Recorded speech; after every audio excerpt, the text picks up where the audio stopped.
Namaste, Nicole Farrell here, Kachina Yoga, and welcome back to Alignment, a free mini course designed to bring you tips and tidbits that help bring you back into a state of alignment, physically, mentally, and energetically, because it takes all three of these spaces and aspects of you being in union to actually bring you into a true state of alignment.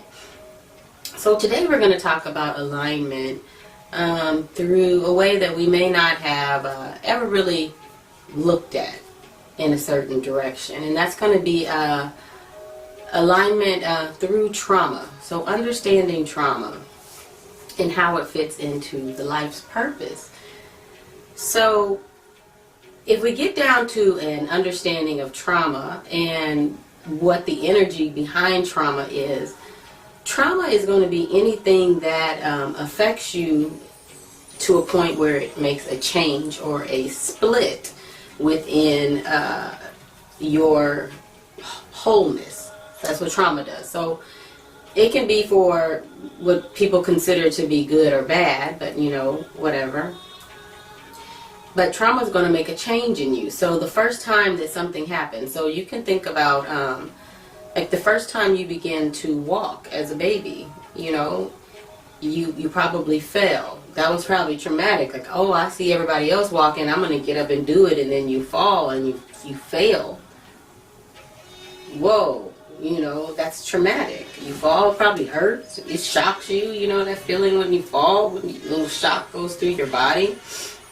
So, but it's not really a fail, it's not a fail. You learn something that I can only do it this way. I can't lean too much to the back when I'm walking, otherwise I don't have a balance. I need to come back forward some. And then you might fall forward and learn that, okay, that's not really what balance is. And then the third time that you do it, you might actually find that space of balance. But it takes you doing, it in different ways, which considered to be the lessons or the trauma of the failure or the loss or the lack that shapes and flavors the experience of the knowing. You wouldn't know how to not do it if you had only always did it, and you wouldn't know what it felt like to do it if you had never done it. So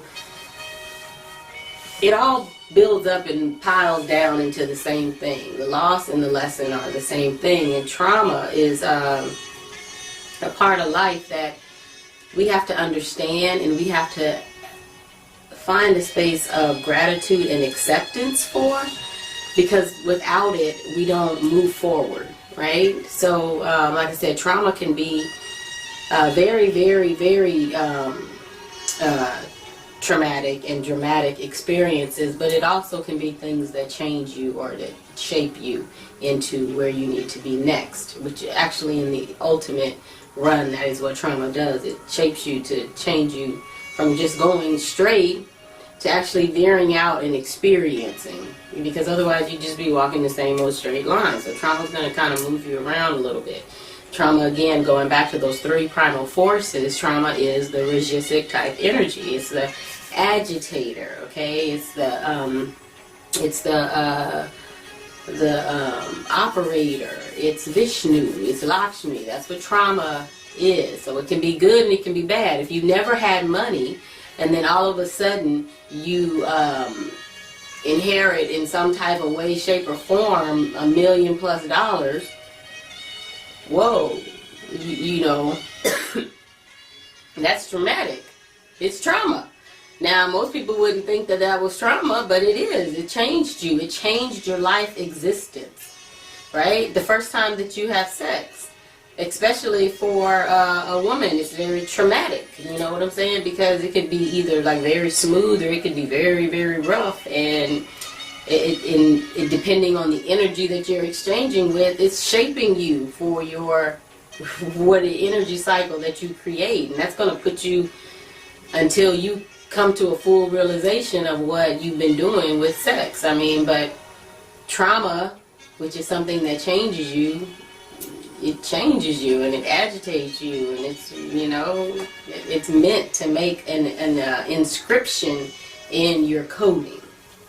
So the first time you have sex could, not only does it blow your mind, not only does it change your energy.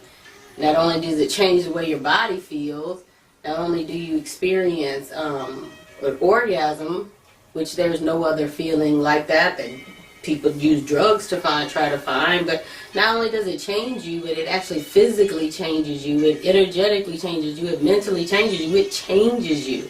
So the first experience behind that, yeah, that shapes a lot of things. It's trauma. So if it's never looked at, then you can be experiencing sex through a traumatic lens, because remember that the gunas, the 3 primal forces, are the lenses that we experience life through. So depending on how it is that you're looking at it, that might be what you're still experiencing if you've never actually sat down and addressed it. Trauma not only happens through events like that are dramatically changing to our life, it also happens through ancestral genetics that are passed down energetically, that are passed down mentally, that are passed down physically within your DNA. So you can have trauma that is triggered by genetics. So that's going to change you, that's going to shape you, that's going to change everyone and everything around you as well. So does it necessarily make it good or bad? Again, that's all about perspective, because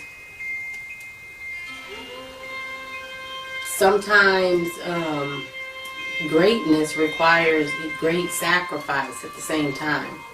So a lot of times they say, like, when I hit rock bottom, everything changed. I didn't have nothing left to lose. And you have nothing left to lose. Rock bottom doesn't necessarily have to mean that you're just broke. Rock bottom doesn't necessarily have to mean that you're mentally challenged and crazy. Rock bottom doesn't have to mean that. Rock bottom doesn't have to mean that you're severely depressed. Rock bottom means that you had nothing else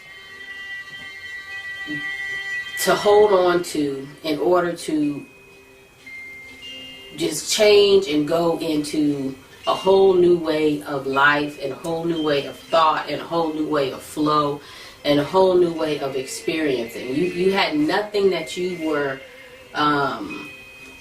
that attached and tied to. And I know that can sound harsh, but the art of detachment is actually a part of yoga.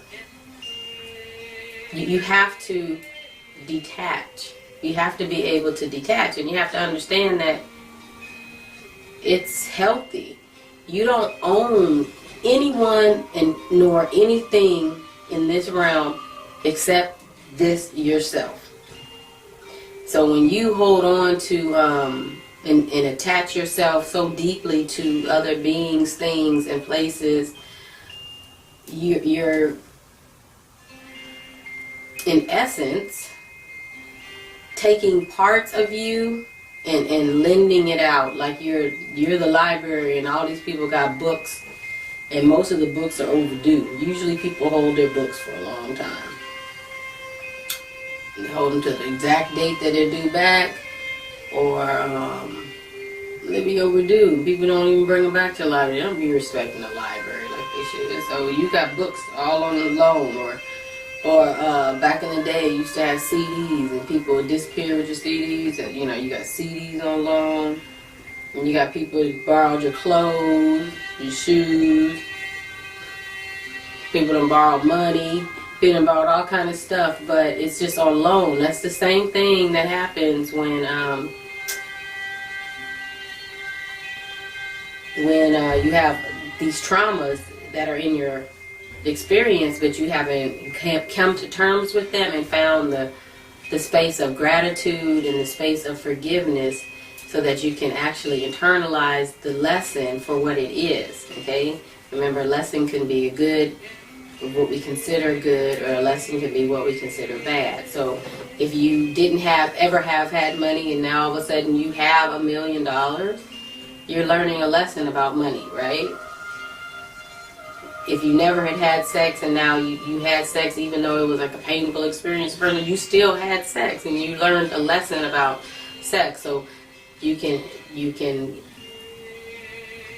ingest the lesson so that you can expand, because once you ingest something and you actually release the parts of you that you don't need anymore, you just keep the parts that help and benefit you, the part that helps now fortify your protection because you've already learned, ingested, integrated, and learned that lesson. Then you become stronger and more fortified for that lesson not to happen to you again. But if you continue to attach yourself and hold on to the lesson so dearly and deeply, like you've memorized the story so much that you could tell the story in your sleep about what happened to you when you were so and so age and how terrible and horrific that it was. Yeah, you hold on to that. So when you can release that and you can say, wow, look at how my life changed because of it. You can find the places that actually expanded your life, that changed your life, that made you a more knowledgeable, more conscientious person. Then you can begin to find the gratitude in that, and you can take that and use it for your benefit. Or you can hold on to the pain that it caused and how terrible it was and how atrocious the experience was as you went through it, before you could do that. I mean, it's completely up to you. Your perspective and where you pour your energy based on the trauma that happened to you changes your lens of perception and reality. Because trauma is meant to change you. And we're always going to be experiencing, as long as we are existing in this reality, we'll always be experiencing that neutral energy, that Rajasic energy that is always here just to shake things up. It's just what it does. It just keeps it operating. Keeps everything in operation. It's what it does. So, you know, we have power. We are very powerful beings, and we have power, and our perception, our perspective matters. How we look and how we feel and how we understand things, it really, truly does influence your reality. So you're already having so many influences through media, through social media. So yeah, so many traumatic influences already happening that are happening externally to you that you don't even realize that you're giving energy and power to, as well as whatever you're holding on to internally. I mean, if social media is traumatic. It really is. It's meant to make an impression on you. It's meant to influence your emotions. There's just so many type of characters on social media that it's not even funny. I mean, you've got every archetype that there is on social media. You just look through your friends list and just go through the archetypes and see. You've got every one of them on your social media. It's a trip. But marketing is traumatic. It's meant to make an impression on you, to change your mind, from not thinking about the product or the person or the show or whatever to all of a sudden wanting it. It's meant to be traumatic. It's meant to change you. So marketing is a traumatic experience as you're watching TV or what do you call those, trailers for new movies or even music. I mean, it's meant to change you. So trauma, you have to just really get an understanding of what it is. And once we get to that understanding and we get to that space of being able to detach from holding on to the experience happened regardless of whether we put energy and attention into it or not. It doesn't make it any less important in our life, but it makes it less important as to where we focus and direct our energy. Because if our energy is focused and directed at every traumatic experience, we're not really in control and in alignment. We're all over the place, right? We're agitated, like that state of operation, like that state of the sustainer. Like, we're just in that neutral space. We're just all over looking, always looking. Okay, so now we can't be doing things that are moving us forward or backwards. We're just anxious and stressed and worried and competitive. Woo! That competition, wanting to be seen, wanting to be appreciated, wanting to be known and remembered, wanting to be valued, wanting to be always in someone else's lane. Keeping up with the Joneses is what they call it. I mean, there's that. There's the whole comparison of lack of self-confidence. I mean, so many people have so many self-confidence and self-value and self-worth issues inside of themselves that those buttons are easily triggered by putting so-called perfect-looking beings in movies, magazines, and advertisements, especially when they've, like, you know, done things to the filters and brushes and all kinds of other stuff and starved yourself and did this, that, and the other, and then those are impressions and views of beauty. You tell the world that you're supposed to look like that, and it's not even a possibility without causing harm to yourself, then you have already self-esteem issues on a broad level. And then you are able to push things like all of these body enhancements and diets and all kinds of stuff, because all of the energies are just always in that state of low self-value and comparison. And what are they comparing themselves with? Not their own internal sense of beauty, for sure, because that's not where they're taught to focus on. You know, it's just trauma. It's meant to change your thinking. It's meant to change your feeling. It's meant to change your thought. It's meant to change you along your path. So you can think about trauma that happened in your life as you were just going down a straight line, and now it's time for you to go another way. That's not the way to get to where you need to go, Little Red Riding Hood, as you travel through the woods to grandmother's house. You need to be, you have guides that direct you along your way. So trauma is going to happen. It's meant to say, hey, shake you up and change you, and realize that, guess what? We got to make a move. You wouldn't remember if it didn't make an impression in you enough to, if it wasn't powerful enough to make an impression on you and an impression on you, in you, then it's probably not something that's going to make you change anything in your life. So that's what trauma is. Even getting married is traumatic. Having a baby is traumatic. Losing a loved one is traumatic. Like I said, winning the lottery is traumatic. Getting a degree is traumatic. All of these things, when you level up in a martial arts belt, that's traumatic. I mean, all of these things and levels and stages through life are traumatic. So we have to understand how to find the lesson in the trauma, how to find the gratitude in the lesson, and how to take that, ingest it, and just make it a part of our expansive wholeness of what we are. We're always going through different levels and different lessons, and in order for the level to change from one to another, to let you, so that just even understanding that you're in a level change, there has to be some trauma that has to be input into that path to keep the levels going. Even a birthday is traumatic because it changes you from one year to the next. So trauma is all about how we perceive it. Finding the lesson in trauma, in finding the gratitude in the lesson, helps us to understand and change our levels of perspective.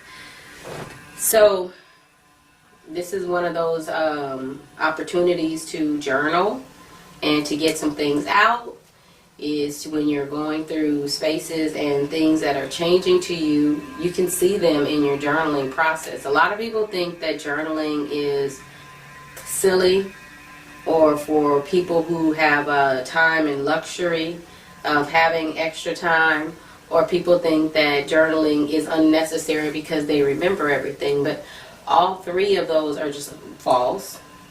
Like, journaling is not a luxury. Journaling really is more of a necessity, because you can go through and see in black and white information on self and actually study the cycles that you go through and the traumas that you go through, things that made you make a change, and see where those triggers and those root causes lie when you investigate through it and see what it is that actually brought that whole life change into play. And then you'll begin to see the pattern. You'll begin to see the pattern that's being woven in your life. And as you see the pattern, you begin to see the story unfold. And as you see the story unfold, you begin to find like a very deep love and appreciation for self and how far you have come. And you begin to see that those traumatic experiences that you were giving so much power to were just threads along the beautiful fabric that is your story, that is your mandala, that is your artwork, that is you. So it's all about what we give our time and attention to, and it's all about how we perceive it.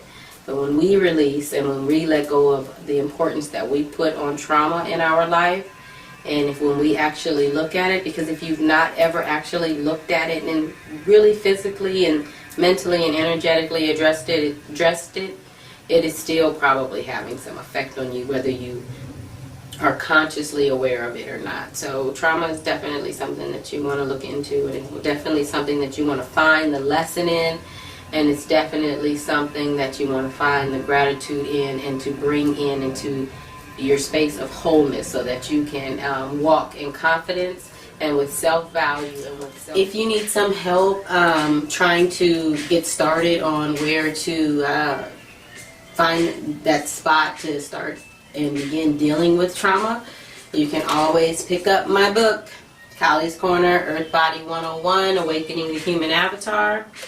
It's by Katrina Yoga. And it's meant to take you into those questions that you may not have wanted to ask, or that you may not have been encouraged to ask, or that you put under the rug. So it helps you to get back in touch with that inner child, and helps you to get back in touch with that feminine aspect of self in this masculine world that we live in, so that we can bring ourselves back to a space of alignment. Because remember that at the end of the day, there's only one you, so you have no choice but to shine. The divine in me bows in gratitude to the divine in each and every one of you. If you've been enjoying these videos, if you found anything in these videos useful, I hope you continue to share them with your friends, family, and loved ones, because we can all use that personal space of alignment. Y'all have a great day. Namaste.